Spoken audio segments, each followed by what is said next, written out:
Welcome to the Mockingcast, the podcast of Mockingbird Ministries. I'm David Zoll, your host, and in a few moments, I'll be joined by my co-hosts, Sarah Condon and RJ Heyman.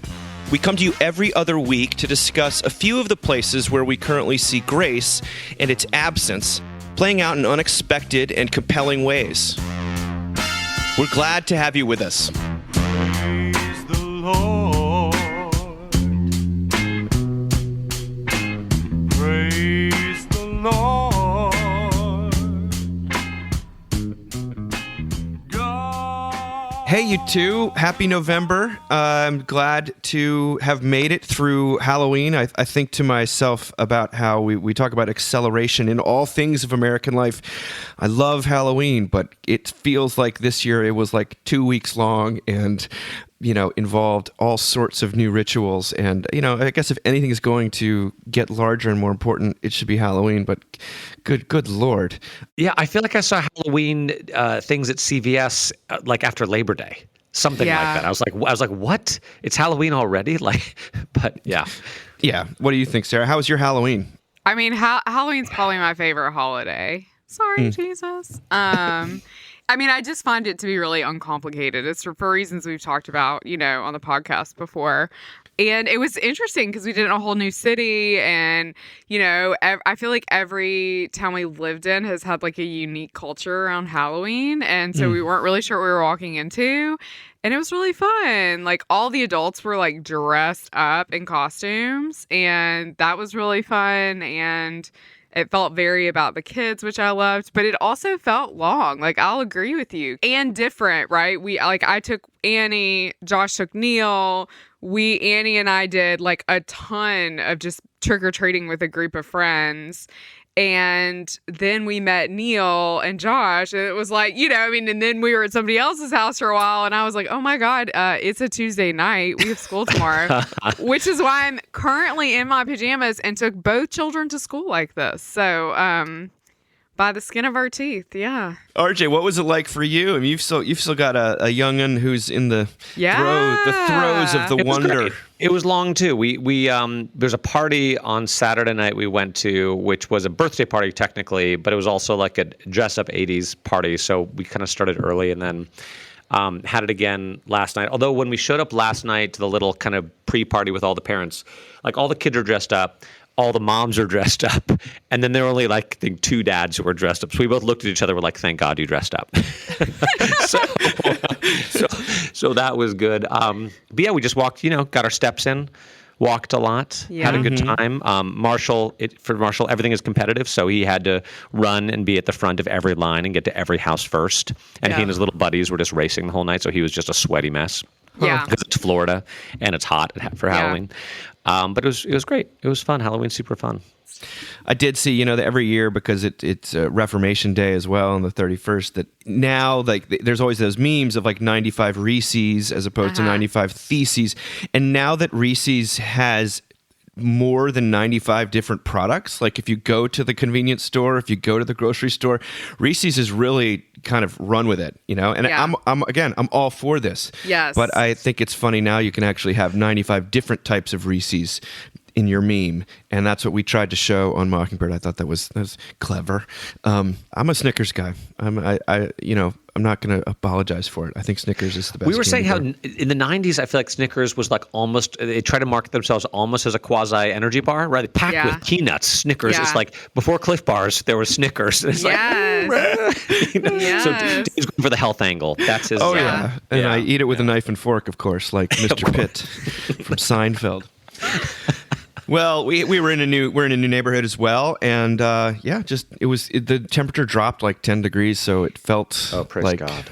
Really kind of Halloween-y. It was very cold, yeah, especially for our Houston kids. They were like, "What is this?" And Annie was still like running around without sleeves on, and I was like, "Well, that way it's keeping your head warm." What was Neil again? Neil was Doug from Liberty Mutual,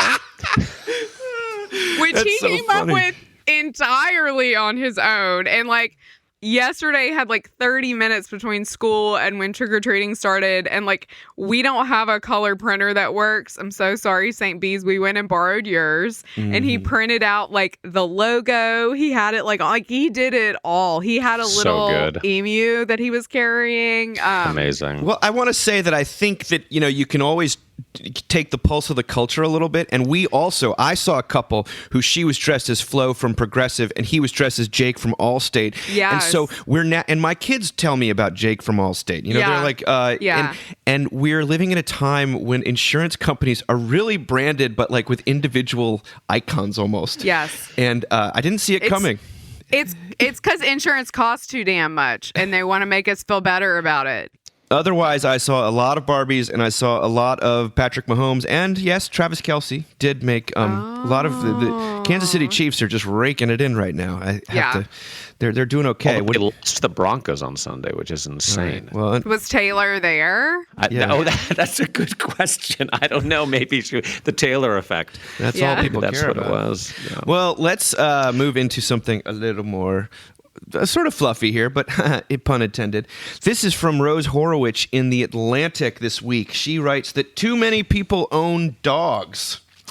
And she writes this, she's commenting on the overwhelming number of American dogs on anti-anxiety medication. Aww. A recent pet owner survey by the American Pet Products Association discovered that more than 50% of Americans purchase calming products for their dog. Now, I would say that 50% of those who answer surveys do that. But Google searches for dog anxiety have roughly tripled over the past decade.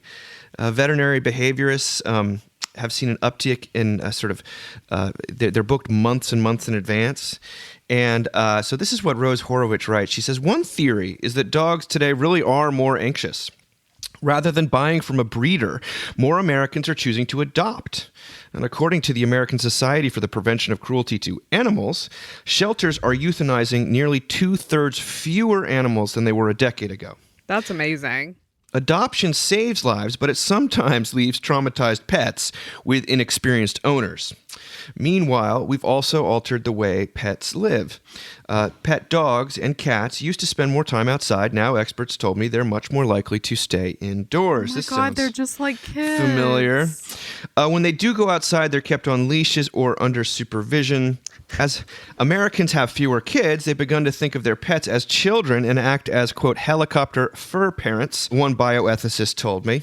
Animals tend to live longer under these conditions, but they miss out on mental stimulation and interaction with their own species. That might make them anxious or aggressive toward people and other dogs.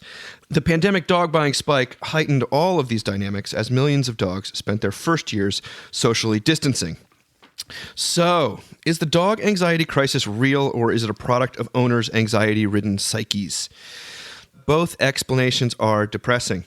Either humans are stressing dogs out so much that they truly need prescription meds, or owners are putting their dogs on unnecessary psychoactive drugs to address annoying but normal dog habits. It might be time, in other words, to reevaluate the way we approach dog ownership. Many Americans don't have the time, energy, or green space their pets need to thrive. If the choice is to medicate our dogs or to make them and ourselves miserable, pet ownership starts to seem ethically murky. Is this the same lady that wrote the piece about people not taking vacation? No, it's not. This is okay.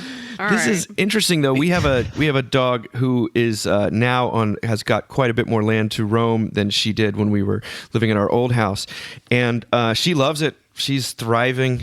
We got one of those sort of like invisible fences where she just goes crazy.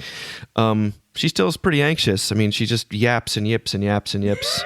And it's like my life is sort of dealing with this. But we also have bears that meander through our property quite regularly. So maybe she's yapping at things that need to be yapped at. But I don't know. You guys are pet owners. Where do you fall on this? Or what does this bring up for you? If my dogs get a haircut, they're lucky. They ain't getting meds. That's insane. I will say we have two dogs because we had one dog and she was kind of lonely, and she was just always sort of starved for attention. So we're like, okay, we'll get her a friend. So we got two dogs and they kind of keep each other company. But they spend most of their time in a little outdoor enclosure we have, except for maybe a little bit in the morning and like an hour at night, pretty much. It's just off office where Jamie works. So she's kind of with them. But I don't know. It's just the other thing here. Do you guys have this in Charlottesville and Nashville? So there's a big thing in West Palm. You'll see like a lady pushing a stroller and you want to go see the baby. And then it's not a baby. It's a dog. I've never seen that here. Yeah, we don't do that shit here. I swear to you, I would say 70% of the strollers in West Palm Beach are pushing dogs. And it just like, I don't understand. Like, the dog needs the exercise. The dog needs the is your exercise. dog in a stroller? Yeah. Like, it's so crazy. Yeah. I'm sorry. If you're a dog owner on a stroller, God bless you, and I'm glad that you love your dog. Please still give to Mockingbird, but It's crazy. I mean, it's wild. It's wild. I've never experienced anything like it. Yeah. You'll see, Sarah. You're coming in January. You'll see it firsthand. I can't wait. You can't wait. I Yeah. can't wait. Well, I'm then we just gonna also- start walking up and be like, "Oh my god, what a cute baby! Oh my god!" I'll just do that over and over again for fun. We also have people in our community who have made it their job in life to drive around neighborhoods and leave piles of food in people's yards for stray cats. What? That is some New Orleans stuff right there, man. What are they doing? Like, if you want the cat, take him home. Right. Don't feed the cats on In my yard. Yeah, but there's a lot of there's a whole cat thing here, like a cat lady community. So we've got like I think 5 or 6 cats living at our church that people come by and feed, which I guess they do keep like the rats and the mice down or whatever. This is all new to me. I never heard of any of this. It was new to me too. There's a whole thing. So anyway, continue. Sarah, what are your thoughts here? Well, okay, so this is definitely pertinent to our lives because we had this big, beautiful, gorgeous backyard in Houston, and our dogs had the best time. And we have moved to a house with just the most bizarre yard ever. The front property's great, but it's the woods, and our corgi is just like a meal waiting to happen for the numerous wildlife around here. And so they're kind of in our backyard, but it gets really muddy. Like, I fully had to give them baths the other day. So, like, they don't really run around out there. And I don't like taking dogs for walks. So, maybe You need a stroller. Yeah, exactly. Maybe we'll look into medication. Like, this is just giving me ideas at this point. Like, I'll medicate the hell out of anything in my house. So I'm just like, maybe this is what I should do. Like, the last thing I think people need to be saying is that people should have less dogs. I firmly believe the best thing for a dog, RJ, like you said, is another dog. Like, Yeah. our dogs wrestle each other, and they do that inside. Like, they lay together. They're so happy together. Like, I just think the best thing for a dog is another dog, but Well, there's a story that this woman tells at the end of this little article about how they had a dog, and about 7 years into this dog's life, the dog got bitten by another dog. And this very chill, relaxed dog became very high-strung and anxious and was sort of growly, towards other dogs. Sure. And she realized, after she's read up about this, she thinks her dog really did develop anxiety, and she starts to feel panic and guilt-stricken that she wasn't, putting Xanax and peanut butter and sort of feeding it to this dog. And it's very sweet. She records what the veterinary behavioralist, these people exist, said to her. And she said, she's like, because she felt like she should have been a better dog owner. And the veterinary, she says, she sort of absolves her. She says, no, it's okay. You did the best you could. You did not know better. And there's this moment of kind of touching, absolution Grace. at the end of this, and grace. And I'm always reminded of, sometimes it feels like everything is psychology, and our relationship with our pets certainly are an avenue where we play that out. And from the classic, children's books where you see pet owners that look exactly like their pets, there's always that's real. That's sort of some truth to that. And you just wonder how much of our relationships with not just our pets but our children are simply just this weird codependent transference, and we're playing out everything through them. But I also think it's an indication of just we've talked about it many times, but loneliness. I mean, the grace of pets that I've discovered late in life or in middle age is that they just exude unconditional love. And that's that's what we want, and that's what we're dying for. And so we will do anything we can to make our pets feel more comfortable or something like that, because it's an indication of the level of loneliness as well as anxiety. And I think that's important to say. It is interesting to hear you, Sarah, talk about your dogs, right? Because what you were saying about your dogs, like I don't want to let them outside because it's dangerous and it's messy. And I just, you map that onto what people feel about their kids, right? Like I'm not going to let them outside because it's dangerous. I don't know what could happen to them out there. Yeah. And it's messy. And then you hear these stories about, bears eating dogs or coyotes eating dogs or like hawks coming down and like picking up a dog. But I wonder how much those stories are like the stories of, I hate to say it, but like kids getting kidnapped, which like does happen. Such a good question. But hardly ever. What? And the statistic is your kid has to stand in the same place for 70,000 years to be abducted. That's the statistic. Yeah, or like razor blades and Halloween candy, which never actually happened, you know. But the stories we tell ourselves to sort of keep people in our lives for doing stuff they want to do because it fills us with fear and also like it's a little inconvenient. Totally. You know what I mean? Yeah. And whether we're mapping that onto our kids and our dogs and we're also just, I think it's safe to say that I feel like we're more a culture of fear than we've been. Like I feel like, things have not changed a lot, but I feel like the 24-hour media news cycle and you know what I mean? Like we're just scared. Sure. We're scared of things all the time in a way that I think we just weren't before. Like life didn't seem as terrifying, even though statistically it was more dangerous 50 years ago than it is today. 100%. You know? Yeah, and even more dangerous 1,500 years ago. You know what That's I mean? Right. Like, Yes. Yeah, when we were trick-or-treating last night, I mean, I'm with this, group of parents. They're awesome. I don't know them at all. And, Annie's running around. And the streets were, we were headed towards a really chill area, but the streets we were on were not chill. Like, it was two-way traffic. People are driving 50 miles per hour. Oh, wow. Like, it was crazy. And there were sidewalks, right? But, the whole time, all I can see is like a car running off onto the sidewalk and plowing through a group of kids. It's literally just on repeat in my brain. Yes. And I'm gasping at certain points because a kid would fall off the sidewalk. And I felt very responsible for my kid and this kid who was with us. So I'm in full Southern mom voice, Amabel, get back on the sidewalk. Annie, get back on that, among people who have just met me, right? So finally, I'm just like, hey, both my parents died in a car accident 3 years ago, and I'm terrified constantly. And everyone was like, okay. It's like no one knew what to say. But I'm like, I function at such a high level of fear now that it's just, I think that's 100% true. I don't think I'm alone in that. But didn't you guys hear that Mikey from the Life cereal commercials died from eating Pop Rocks one time? That's not true. Is it true? No, but that was a rumor that went around, the razor blades in oh my god.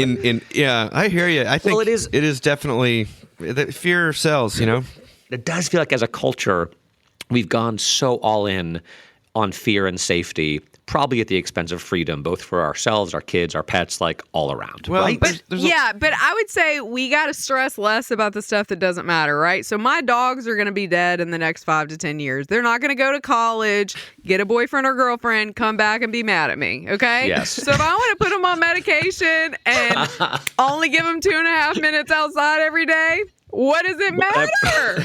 Okay? Well, there's a lot of some emails. Yeah, you're going to get some emails.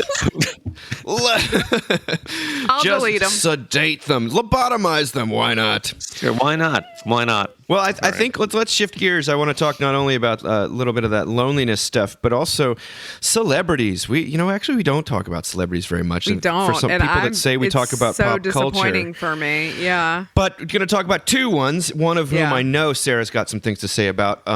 And RJ, I don't know if you really care, but it would be interesting to see what you have to say. But first is all. So this we're recording this the week after Matthew Perry of Friends, Chandler Bing died, and I want to talk about him in relation to an article that appeared in the New York Times. But also, Sarah, we are going to talk about Britney because she has a new memoir out, and it's making some waves. Mm-hmm.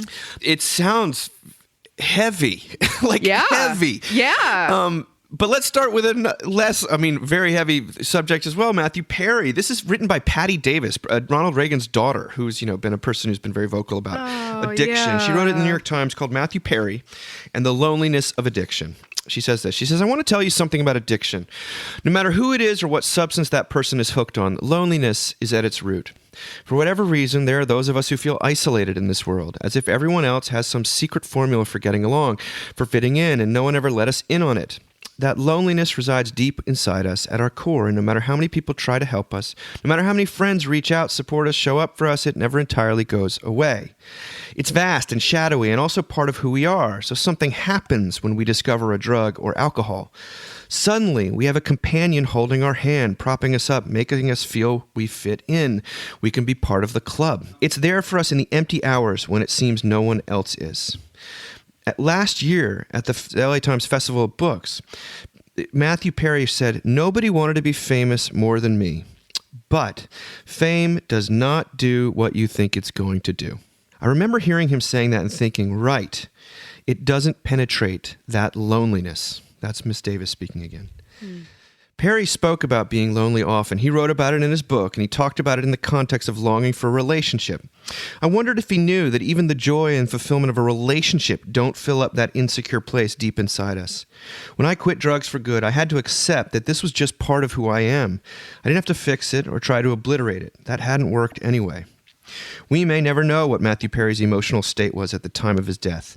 Had he come to terms with the fact that fame made addiction so much harder to bear, but also allowed him to help others through the story of his journey and through the sober living house he created? Perry once said, "The best thing about me, bar none, is that if somebody comes up to me and says, 'I can't stop drinking, can you help me?' I can say yes and follow up and do it." Matthew Perry laid bare his wounds, his struggles, his complicated relationship with drugs and alcohol. That's the best we can do in life. Be truthful and hope those truths become lanterns for others as they wander through the dark. My biggest hope is that he knew he had fulfilled his wish. I think it's quite a beautiful... Matthew Perry also, talked about God in a very visceral and beautiful way. We published that excerpt from his memoir. And that is part of what he talks about in terms of how to get sober. But loneliness, addiction, I think this is right. This tracks. Loneliness is the impetus for so much of our, dysfunctional or antisocial behavior. Yeah, this is very comforting to me to hear, just because I think we do feel like everyone else has it figured out. We do feel like we're, alone in our loneliness. And also, maybe there's not really a cure for that this side of heaven. And I think that's like a good word, right? There's certainly things we can do, right? Like getting sober or not being on social media or, right? Like we all have addictions, flat out. And so there are certain ways we can, like, quote unquote, manage those addictions.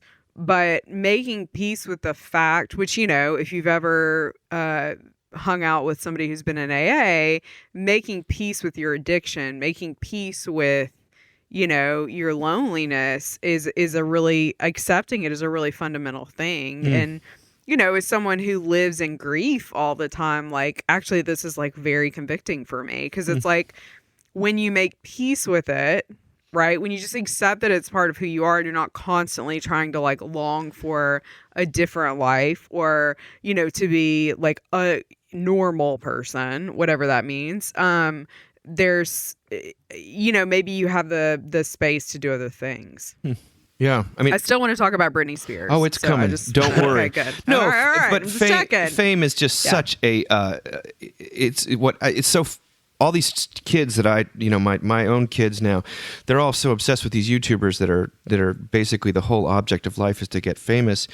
Right. And it's yet the testimony from everyone who is certainly, or at least most of the people I trust, seems to be that fame does not solve that inner thing. Does not satisfy. And does not satisfy. And we really, I'm struck by, I was speaking in San Diego last week, and I was talking about the Rolling Stones, and they just released their record. They're 80 years old, and the last original song on their record, which is probably the last original song they'll put out, is called "Sweet Sounds of Heaven," and it's Jagger singing about heaven and God, and he says, he talks about church, and he says, "I'm going to eat the bread and drink the wine. I'm finally quenching my thirst."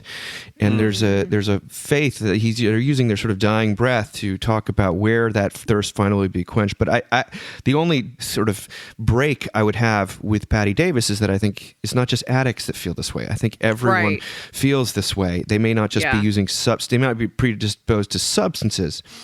But it's an opportunity to shout out, by the way. I think one of the best things Mockingbird ever did was publish the book Grace and Addiction. So if anyone John out Saul's there, book. Yeah, totally. they should check it out. But RJ, what are you thinking? Well, everything you guys said, and then also, I remember we talked a little while ago about, I think it was during the pandemic, about sports, about football, and about how football helped a lot of men fill time in the middle of the day when it's like, what else would you do with yourself? And I think there's Think just about the Roman something Empire, right? The dishes. Yeah. a lot of a lot of life is trying to fill time in a way that you're not just sitting alone with your thoughts. You're not sitting alone with your Yeah. fear, with your anxiety, with your loneliness. Like, what can I do? Like, I cannot possibly sit still by myself and just do nothing, Yeah. be bored or anxious or whatever.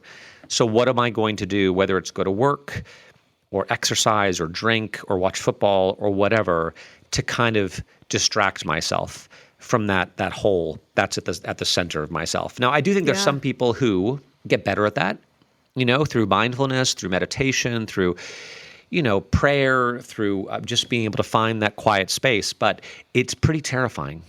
It's hard, And I would say it is not unlike sobriety in that you will fall off of whatever that wagon is, Yeah. right? Like Yeah. it's not, that's the thing is like it's not going to be flawless, right? You're still a Yeah. human being and you still sin and you still fail and you still return to vices. And like, that's our plight, right? And that loneliness never goes away. I think we just find ways to either manage it in health or manage it for ill. Well, fame does not seem to be a healthy way of managing it, No, and attention. No. And I think that Perry sort of sought out fame. I sometimes feel that fame was sought out for Britney Spears. I mean, I don't. Oh, 100%. I think like with child stars, they sort of are put on this assembly line. Yeah. This is about Britney, and this is interesting. This is Britney finally tells her story. It's dark, writes Spencer Kornhaber in the Atlantic Monthly. And she's just released a memoir called The Woman in Me. And he writes this, one of the most disturbing parts of Britney Spears' story has long been the way people talk about her. As soon as the pop star was released from the legal guardianship of her father in November 2021, ending a 13-year ordeal that she had described as torture, some onlookers asked whether one of the most successful women on earth could handle living as an adult. And you can now find people claiming that freeing Britney, allowing her to, for example, choose how she spends her money or what she eats for dinner, was a mistake. Now, the new memoir makes it clear that this sort of shaming and second-guessing of her, but by using the language of care and concern, has sort of been a part of what she's dealt with her entire life. She portrays herself as battling the media expectation that she remained trapped in girlhood, virginal, and helpless. But she also writes with mystification about the scale of her story, the extraordinary drama and unfairness of it. A reader may come away feeling that her struggle is older, more primal than our cultural era. People seem to want her to be a scapegoat for all manner of human beings, and in fact, they seem to want to punish her. So readers expecting a breezy celebrity memoir will be shocked by the grim opening pages. And Sarah, you got to read the opening, if nothing else.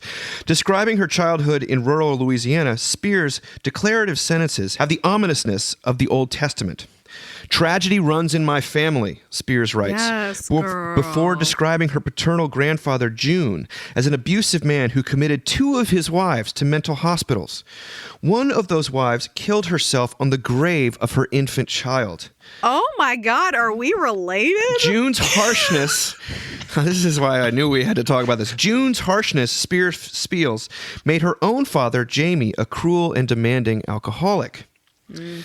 And so singing beckoned an escape from her tense home life, but of course the stage provided no refuge from others' judgment and control. And I guess a large part of the book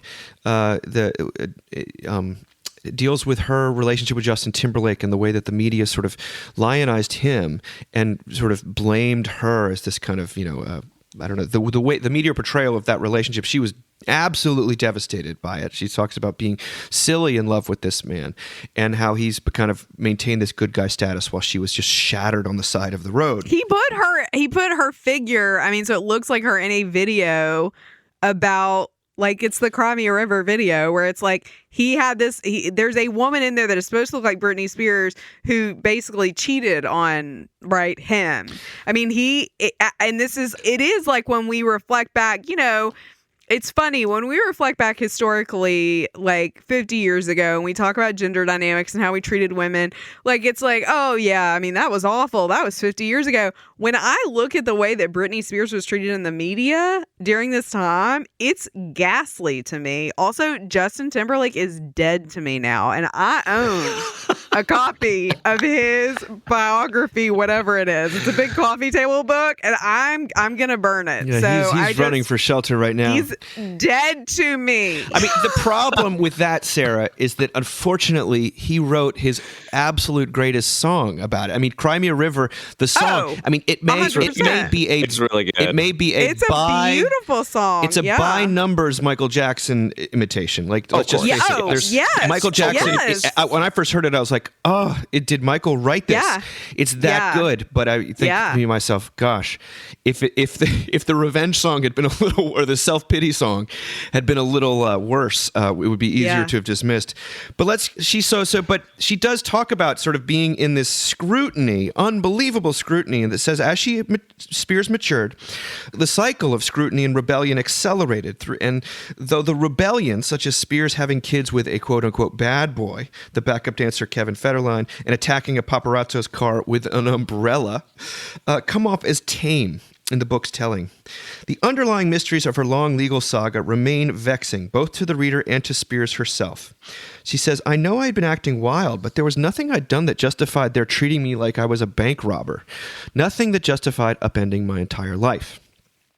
At the dawn of the internet age, Spears at first seemed the perfect every girl, singing through a sweet smile. But with every passing month, she revealed herself as instead a human being with flaws and appetites. This was a reality that the machine around her could not abide. Spears' famous hoisting of a python at the 2001 VMAs is the enduring image of her career for a good reason. She was our era's Eve, bearing the snake of sin on her shoulders. Whoa, Spencer!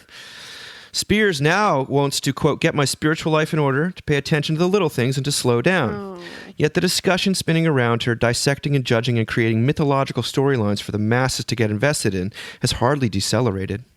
Britney Spears is not a mere character on our screens, but a mortal woman who is alive and perceiving, and so perhaps we should all watch our mouths.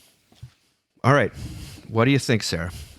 I love it. I mean, Britney and I kind of grew up together, right? So she was the, like I can remember, and the trauma of women of my generation, of seeing her in like impossibly low cut pants, okay, with washboard abs and a belly button ring, and I'm like a theater student that doesn't like to walk fast. You know what I mean? In 11th grade, like, how am I gonna get that? You know.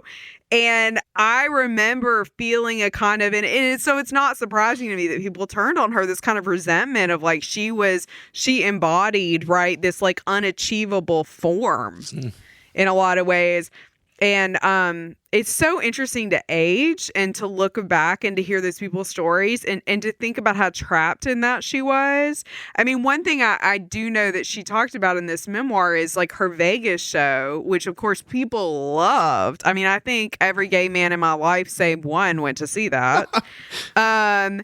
She felt like it was way too sexual and she was really uncomfortable. And you're just like, who is this sweet person that has been really just like adulterated, has been just drugged through the worst of life for the sake of other people's income. And and her dad has certainly failed her. Her mom has certainly failed her.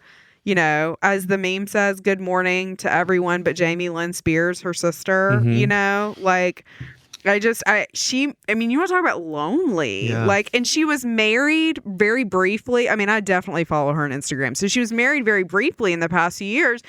And she was, part of this thing she was under was she couldn't have another child, which is horrible. Yeah.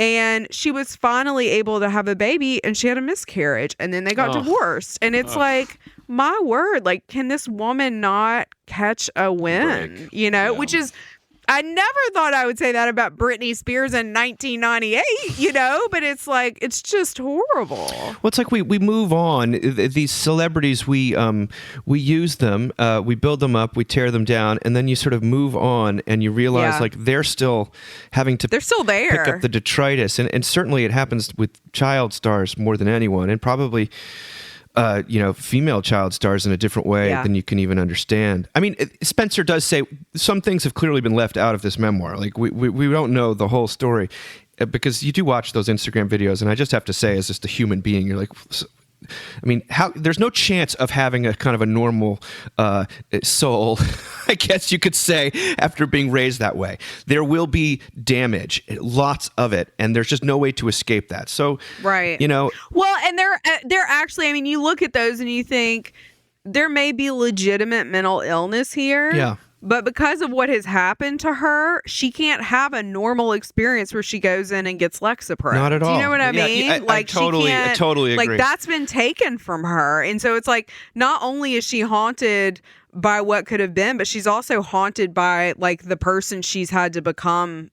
I don't know. It's a terrible existence. When you become to really me. important to people at a very certain stage of your life, they don't allow you to age. I mean, they just look at Macaulay Culkin. I mean, it's just they do not allow you to age. And so in order to do that, it's like it's perceived as like an aggressive thing to simply continue existing. I just say it's hard to absorb the details about this and feel anything but just in normal, not just compassion, but a little bit of repentance. It's like, we did this. Totally. We did this. And, yes. and the waistlines of women's jeans could not be higher than they are right now. But oh my God, which I love, Lord Jesus. We just come to you, and we come to your throne, Lord, and we ask that our waistlines stay high. But when they were that low, which AKA means that much harder to, I think, pull off, she was the one doing it. She was fulfilling the law. Oh, yeah, she was pulling it off. She was fulfilling the law. That is true. Yes. Well, it's really, I'm glad she's looking to get spiritually sort of attuned or something. And I just want her to like move to Biloxi, Mississippi, get a house by the beach, wear muumuus. Like, I just want like Cheetos in her life, just like joy, romance novels. But you know what you have to move home and to have that? You have to have family that loves you. Like, you have to have a place to land. And that poor Brittany, she does not have family that loves her. That's true. She's got no. You know? I mean, it sounds like a Southern Gothic novel, like a Flannery O'Connor thing that she's sort It really does. Mix that with the Mickey Mouse Club. I mean, you have a very American weirdness happening. Well, let's move on to something that I think enables sort of ministry and compassion for all manner of folks, not just celebrities, not just addicts, and not just sort of anxious pet owners. But this is an article that everyone and their brother sent to me, including you, RJ, it's from the LA Times. Stanford scientist, after decades of study, concludes we do not have free will. After more than 40 years studying humans and other primates, Stanford neurobiologist Robert Sapolsky has reached the conclusion that virtually all human behavior is as far beyond our conscious control as the convulsions of a seizure, the division of cells, or the beating of our hearts. Whoa! What? This means accepting that a man who shoots into a crowd has no more control over his fate than the victims who happen to be in the wrong place at the wrong time. It means treating drunk drivers who barrel into pedestrians just like drivers who suffer a sudden heart attack and veer out of their lane. Now, to be clear, I'm reading from the LA Times. This is not me editorializing. The world is really screwed up, Sapolsky says, and made much, much more unfair by the fact that we reward people and punish people for things they have no control over. We've got no free will. Stop attributing stuff to us that isn't there. Now, saying that people have no free will, the writer in the Times, who I think her name is Corinne Pertil, says that is a great way to start an argument. Yet this is partly why Sapolsky put off writing his new book, Determined. After a long cross-disciplinary career, he feels it's intellectually dishonest to write anything other than what he sees as the unavoidable conclusion. Free will is a myth, and the sooner we accept that, the more just our society will be. We know we make worse decisions when hungry, stressed, or scared. We know our physical makeup is influenced by the genes inherited from distant ancestors and by our mother's health during her pregnancy. Abundant evidence indicates that people who grew up in homes marked by chaos and deprivation will perceive the world differently and make different choices than people raised in safe, stable, resource-rich environments. A lot of important things are beyond our control. But, like everything, we have no meaningful command over our choice of careers, romantic partners, or weekend plans. If you reach out right now and pick up a pen, was even that insignificant an action somehow preordained? Sapolsky says, yes. So great. And he was raised in an Orthodox Jewish household in Brooklyn. He's no longer a believer. He's the son of immigrants from the former Soviet Union, but a very religious. Even now, he's no longer a believer. Like now, he hasn't come back to let's it. get to the end of it. He talks about being involved with the Justice Without Retribution Network, which advocates for an approach to criminal activity that prioritizes preventing future harm rather than assigning blame. She also brings up a widely cited 2008 study that found that people who read passages dismissing the idea of free will were more likely to cheat on a subsequent test than those who didn't. Other studies have found that people who feel less control over their actions care less about making mistakes in their work, and that disbelief in free will leads to more aggression and less helpfulness. The greatest risk of abandoning free will, though, Sapolsky concedes, isn't that we'll want to do bad things. It's that, without a sense of personal agency, we won't want to do anything. Sapolsky knows he won't persuade most of his readers. It's hard to convince people who have been harmed that perpetrators deserve less blame because of their history of poverty. It's even harder to convince the well-off that their accomplishments deserve less praise because of their history of privilege. There is only one thread that he can't resolve. It is logically indefensible, ludicrous, meaningless to believe that something, quote, good can happen to a machine. We are machines in his view. Nonetheless, I am certain that it is good if people feel less pain and more happiness. I like that he's like into total depravity now. I mean, he's certainly like, but he cannot, he doesn't know how to reconcile this instinct that clearly there is a moral dimension to life. Right. And, you know, I think we talk about free will and the sort of constraints, the bondage of the will, that theologically speaking, it just is so clear that the injunction to sort of choose God is not a free choice to people. You know, it's just a recipe for hating them if you think that they have total free will in all things. And to love people, especially, you know, people in your church or misbehaving, you know, human beings, is to have some conception that they're not in control of themselves all the time. But I don't think, as a Christian, I don't think that neutralizes the moral dimension. I think it makes the grace of God that much more beautiful, that we are forgiven not just for the things we can control, but especially for the things we can't control. But this is a science sort of kind of coming to the same conclusions that theologians have come to. RJ, why did you send us the article? Because we believe this is true. You know, Article 10 of the 39 Articles of the Anglican Church, you know, of free will. Man cannot by his own free will turn and prepare himself to salvation and good works. You know, we can't do anything. It says unless God precedes us, unless God in his grace precedes us and works through us and in us. Like we can't do anything good. We can't choose God unless God does it in us. And I could, you know, if you're a Christian and you're like, this is insane, what are you talking about? Go read Romans 9, you know, where Paul, read all of Romans, first of all, just read all of it. But read Romans 9, what Paul has to say about God being in control of things and about the classic objection to that. But I feel like in that article or another article I read in response to it, one of the arguments made against talking about this was that if people really think they have no control over everything, they will fall into despair. They'll fall into total despair. And I think that's true, actually, if there's no God. If there's no God. Now, if there's a God who loves us and knows us and calls us by name and is in charge of everything and is working for our good and is not against us but is for us, then the idea that we don't have free will is actually incredibly comforting because it means that in the midst of life's total disastrousness, we're not in charge, right? This is what I always say to people when we talk about free will. I'm like, you know, if I have to choose between putting my future in my hands or God's hands, I'll choose God every time because I will blow it. I will screw it up, But I think it's really interesting that, yes, to believe in no free will with no God is incredibly scary. But the converse is also true. And like we talk about all the time, Dave, that if you actually see people as not being free agents, you'll have so much more compassion on them when they make disastrous choices. And rather than wondering, why can't you get your act together? Just get your act together. It's like, well, they can't. I saw this Niebuhr quote recently about how most of the evil in the world is not done by evil people. It's done by people who think they're good. Right? Everyone thinks they're good, mostly.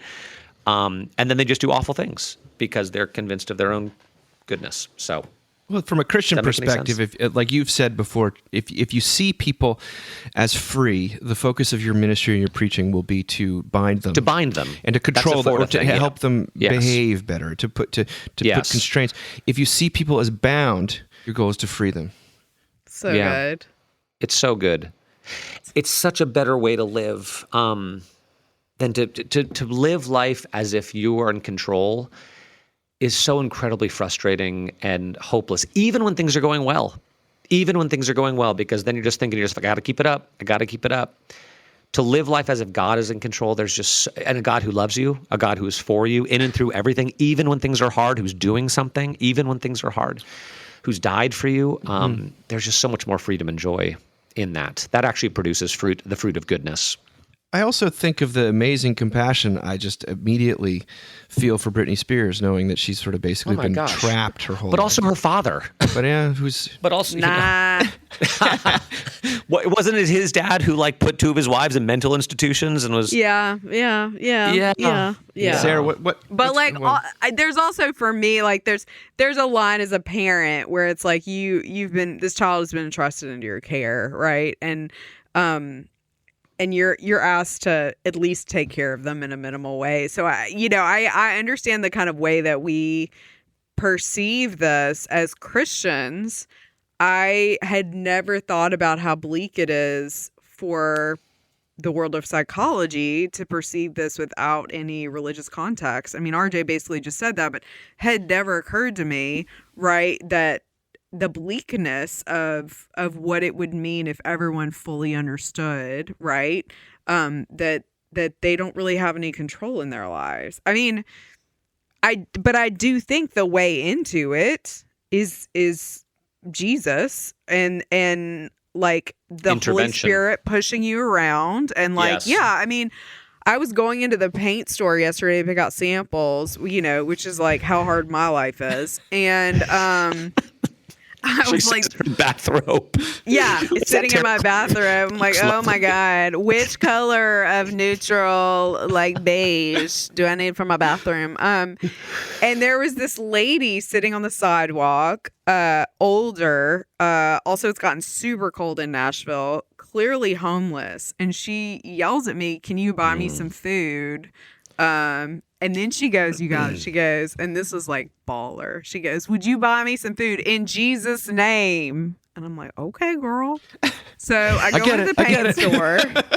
So I'm like, I got to go in here right now. I go into the paint store. I'm doing stuff. I cannot get her out of my head. And I just want to be clear. This lady is not, how people are "Oh, could be angels among you." This ain't it. Because everybody who was RJ shrugs. No, it's not her. The Old Testament, some of those prophets, man. Yeah, well, every person, this is her line. Because every person who she sees, she's yelling so loud I can hear her through the Sherwin-Williams paint store glass, which is very, very unpleasant for me. And she's every person, she's "Well, yeah, buy me some food, in Jesus' name."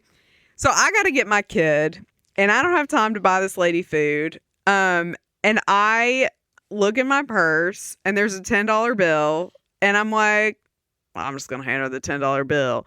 And leading up to walking towards her, having this whole thought process, all I can think about is all the voices in my head that are she's probably going to spend it on drugs or alcohol. And, this is how homeless people stay homeless. And, we have systems for them and resources. And she should access those resources. And just the whole time I was like, that's the devil. Like, I'm clearly called to hand this lady a $10 bill. It's not my business what she does with it. It's the Lord's business, right?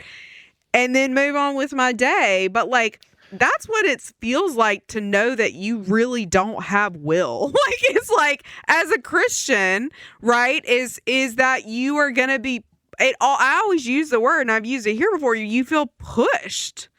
Like, I feel pushed into these spaces that I'm like, Lord, there's a whole lot of statistics that we're not supposed to give homeless people money. $10 is a lot of money, And it's like, no, this is what we're doing. So, but it makes me sad for my beloved people who are in this world who are like bound to science that they're now discovering things that, like, right, I mean, we say, theologians have talked about this. I mean, Paul talked about, like, this was such a turning point in Christianity. Like, we do the thing we do not want to do, right? And now the world of psychology is just discovering it. And yet, right, for them, what that means is total darkness.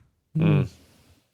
Yeah, I mean, I do think that this is the key to a ministry of grace, but of course, that's because I believe that the human, all the influences and stimuli that the Sapolsky talks about are not all there is in the world. Like, I think that there's, I don't have the certainty to say that it's a vacuum sealed universe where there's no other. I just have seen too much. And you see someone like Matthew Perry, who should have been dead a long time ago, continue to live and be saved, and in order to help other people and to tell them about God, but again, addiction is the great laboratory in which any kind of help has to find traction. Any kind of advice, if it doesn't account for addiction, which really is to say people who don't seem to have any kind of control or free will when it comes to the biggest problems. That's all you want to say to people when I want to convince them about this. I don't say you have no free will. You did not choose which socks you wore this morning. You want to say, no, I mean, maybe you did. I don't know. But I know that when it comes to the pain points in your life will be the places where you should love that person, you should forgive that person, you should stop doing that, but you just can't seem to. That will be the place of pain, and that'll be the place where any of this talk about deliverance and salvation will find any kind of a foundation or any kind of purchase. No, there's no question in my mind that if you have a theology that doesn't, or a picture of Jesus as someone who only deals with people who are making healthy choices for him, then that's a very small Jesus. I mean, that's just and it has very little to do, I think, with the actual Jesus we see in the Bible. RJ would know more since he's read Romans. He knows the whole Bible. Just kidding. Yeah, it sort of inoculates you to some degree against self-righteousness. And then also despair, right? And I think just to have a healthy, not just doctrine, but belief in the power of the Holy Spirit at work in your own life, in the church, in the world, means that you don't have to quite control people, control yourself, fix everything. Like I remember what Tom Becker said to me once, who's a wonderful, friend of Mockingbird and in recovery. He said, in AA, if someone tells someone else what to do, it's seen as a lack of faith in God. Because if you really believed in God, you wouldn't feel the need to tell that person what to do. Yeah. Like God's gonna take care of it. And generally speaking, sometimes people are ready to hear advice, but just generally speaking, not. Yeah, the entire way of looking at the world through the eyes of a sort of a diminished will, at least, cannot be overstated. I just don't know how you love people without seeing that. I mean, Britney Spears talks about how she felt she'd somehow done something to deserve all of the blame and scrutiny that she got. And Matthew Perry probably felt the same way. And I'm surrounded a lot of times by very successful people who I get the sense that they think that they actually deserve what they've received, and that they're somehow, I remember reading those statistics about money managers and saying that, like, It turns out any money manager who tells you they've got some specific strategy that they're following that's always going, that they're sort of better than the curve. It turns out no, no one. It's simply the fact that the markets will rise over time. That anyone who tells you they've got it figured out, that they've got some sort of secret intel, there's some mad genius operating in the corner to, and yet we all think, oh, this pile of money I've made because I'm somehow really good, But the flip side is always true. Is often true. If you've suffered some terrible hardship, you think this is because I somehow did something, and I think that what you're hearing about is that there's so many other factors involved, not only in your success and in your failure, but also, fortunately, in your redemption. Like, that's the key point. But it cuts both ways, is what I'm saying. It cuts both ways. You don't deserve the things you got. You also probably don't deserve the bad that happened to you. And yet, even these things don't. Just because you weren't in control of them doesn't mean they're morally neutral, right? Well, let's talk about, this is Matthew Sitman. Matt is a friend of mine from way back. He used to live in Charlottesville, and then he was the editor of Commonweal magazine, which is sort of a liberal Catholic magazine, and he's interviewed me a couple times. So cards on the table. I know this guy. He's gone on to have a very successful career as the host of a podcast called Know Your Enemy, which is billed as a leftist's guide to the conservative movement. So Matt's been on quite a journey politically. And this has really found a lot of traction among kind of, he would say sort of the enclaves in Brooklyn and New York where he lives. But they do a Q&A episode every once in a while.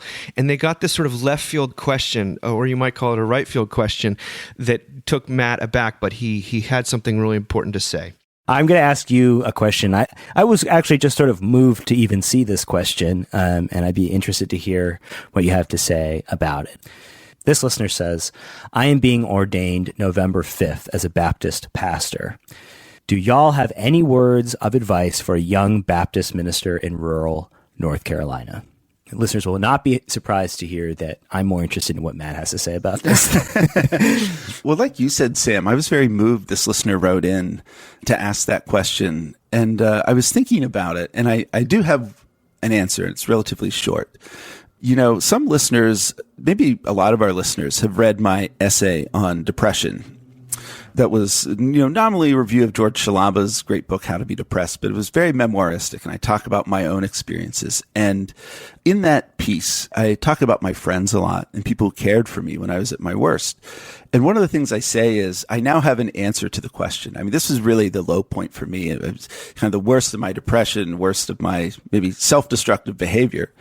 I now know the answer to the question. Who would I call to pick me up at jail? Right? Mm-hmm. My housemate and great friend, Josh. But the second person I called was my priest, Paul Walker, the rector of Christ Episcopal in Charlottesville. And his kindness to me and generosity toward me, he was about to leave on vacation with his family, but he made time to meet me for coffee like the next day after the afternoon I called him. And the thing I would tell this young person who's going to be ordained is be the kind of pastor who, when people are at their lowest, when people feel they've fucked up their lives irrevocably or have behaved badly, be the kind of pastor who they do not hesitate to call on in the worst moment of their life. Whatever that means in terms of the grace and mercy you show people, what it means for you as a listener. I mean, listening to people and their problems, whatever it means to cultivate the sensibility and approach to pastoral ministry that people trust you, that they're going to receive grace and not judgment when they come to you in the low point of their life, or even if it's not something they're at fault for, right? For the catastrophes and disasters and emergencies and pain we go through during this life of ours. Pastors are people in the midst of the nitty-gritty of people's lives, their joys and hopes, but also their suffering and pain. And when I think back, when I called Paul and told him what had happened to me, I was worried about a lot of things, but I was not worried about him giving me a lecture. People know when they screw up. They don't need a pastor to harangue them. They know what they've done, at least in most cases, and be the kind of pastor who people do not hesitate to turn to at their lowest moments. It was very touching to Paul, who some people know is my colleague here in Charlottesville. And I remember when this happened, and this was Matt who had sort of grown up in a very he would call it a fundamentalist version of the faith, was kind of flabbergasted by the fact that A, he wanted to call his pastor during this time, and B, his priest, Matt's now Catholic, was so helpful and receptive and just a figure of pure grace to him in that moment. And it's such a thing that 12 years later, he's talking about it on a national podcast. I think that says a lot to me about how we actually are called to deal with people by the grace of God and with the grace of God in the midst of really what he calls the worst moment of their life. You're both collared. What do you think? Barely. I think it's really good advice. I do wonder if it's easier for our Baptist brothers and sisters to do this sorts of things than it is for our Episcopal folks, just because part of it is where I went to seminary, but it is a thing that I see in ministry often, is that we really get lost in the doing of ministry, right? However that may look for us. So in the importance of the liturgy going well, or, in how we're going to handle justice issues in our community, and, if we're going to go to this protest or not, or, just lost in the academics of it, and like a rabbi in a Woody Allen movie. And then, ministry itself is like, if you're doing real ministry, it is this. It is being accessible. It is having these like hard moments with people where you do just hold space for them. And, honestly, I think there's some theological questions there about what are people coming out of seminary thinking it's like, we really do come out of seminary thinking we need to fix things. And seminary, by and large, our Episcopal seminaries just sort of overemphasize that. And then, it's just so much easier to think that we're making, moving the mark on a justice issue than it is to sit with a couple when the husband has cheated on the wife. It's just easier, right? It's harder to go deep with people like this. And so I think our denomination in particular would really benefit from more people thinking about this is actually what the priesthood is. Like, you don't get to put books or issues or politics or whatever in between you and your people. You don't get to put anything there. You actually have to be present to them. So, and it's important. Well, have I talked about dispensaries before on this podcast? You guys remember me? Like where you get weed? Yeah. Okay. Well, No? I was struck by the fact that now we're in several states, as they've sort of have they legalized marijuana, everything's a dispensary, right? And I remember reading, I think it might have been in Yancey's What's So Amazing About Grace, where he just says to be dispensers of grace, which means that you're going to go there and it's going to be on tap. Like, that's what you're going to get. And what if we reclaim the word dispensary of God's grace? Like, it's not really up to us how we view the situation. In fact, the obligation or the call, the vocation is to be a dispensary of grace. And that's what Matt is talking about, I think, is that like we lack any place. I was your clergy was your forgiveness person, and to be, what would it look like to reconceive of houses of worship as dispensaries of grace, and not as dispensaries of consequence. We leave that to the courts. Dispensaries of science, even leave that to Robert Sapolsky. But you could just we're here to be the place you come to when you need grace. And guys, I'm telling you right now, we don't get to name our churches really in the Episcopal Church, and it's usually Saint something or Christ or whatever. But for all our non-denom listeners listening, if you are thinking about planting a church, you need to name it the dispensary, okay? And let us know how that goes. I mean, why not? Yeah, Why not? I I'm love here that. for it. RJ, what do you think here? I'm just always so struck how people who don't come to church, they think that my job is to make people moral, to teach ethics, to make people good, that they come to, that's my whole job, to teach people how to be good. And I just have to say to them all the time, that is not my job. My job is to, proclaim forgiveness. I'm in the forgiveness business, the mercy business. I'm not here to make you good. I'm here to sympathize, empathize with the fact that you're not good, and remind you that you're loved and forgiven. There's a God who's bigger than any of that. Do you remember the interview Nadia Bolz-Weber did with Terry Gross, where Terry Gross was like, "But what do you mind do?" blown. Mind yeah, blown. she was like, "But what do you do? Do you don't you make people better and make them want to do more?" And she's like, "No, no." Now the Holy Spirit might. The Holy Spirit might. Yeah. But I can't do anything. Yeah. I can't do anything.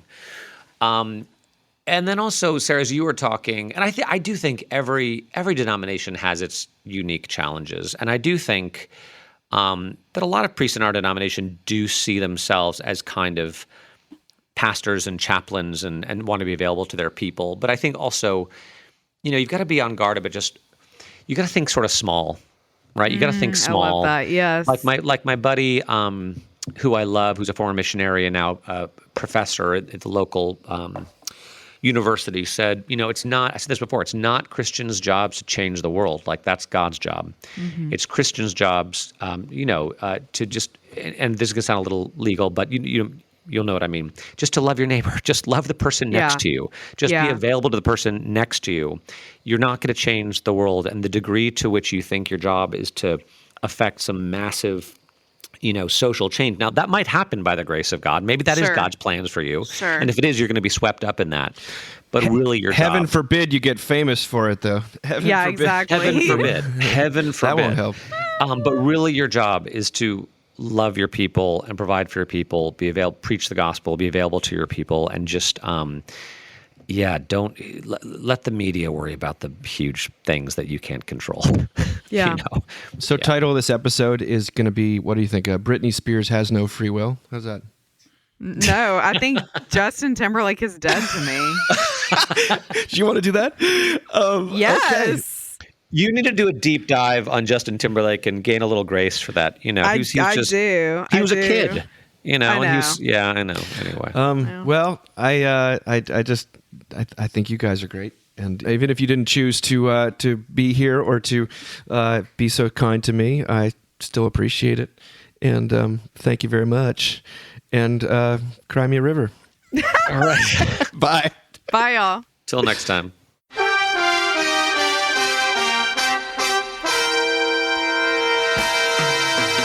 Thank you for listening. Remember, you can find us on the web at www.mbird.com. And we'd always love to hear from you at info@mbird.com. Audio production for the Mockingcast is provided by TJ Hester. And if you like what you've heard, please drop over to iTunes and leave us a rating or review. Until next time.